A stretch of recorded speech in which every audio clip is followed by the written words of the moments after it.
அண்ணன் திருமாவளவனும் பெரியார் தான் என்று சொன்னால் திருமாவளவன் மயங்கி விடுவான் என்று கருதுகிறார்கள்.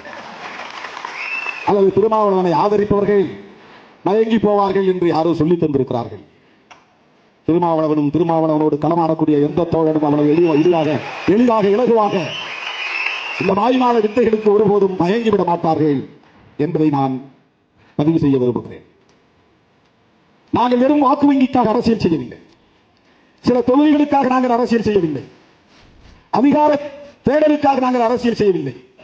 புரட்சியாளர் அம்பேத்கரும் தந்தை பெரியாரும் கண்ட கனவை நனவாக்குவதற்காகத்தான் விடுதலை சிறுத்தைகள் களத்தில் இருக்கிறோம்.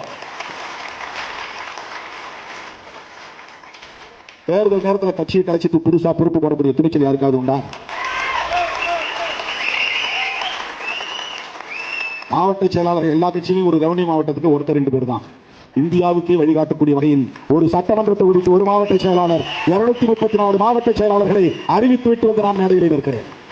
ஒரு சட்டமன்ற தொகுதி அவனுக்கு போய் வேலை செய்ய தொகுதி மாவட்ட செயலாளர். எங்களுக்கு நிலப்பரப்பு குறைஞ்சி போச்சு அப்படின்னு சொல்லி அதிருப்தி இருக்கலாம்.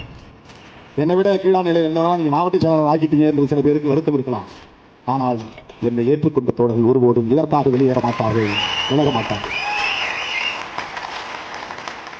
தொடக்கத்திலிருந்து நான் முதலாக இந்த இயக்கத்தின் தலைமை பொறுப்பை ஏற்ற நாளில் இருந்து புரட்சியாளர் அம்பேத்கரோடு தந்தை பெரியாரின் திருவுருவப் படத்தையும் பொறித்து துண்டறிக்கைகளை விநியோகித்து ஒவ்வொரு சேரிக்கும் கொண்டு போய் சேர்த்தவர் திருமாவளவன்.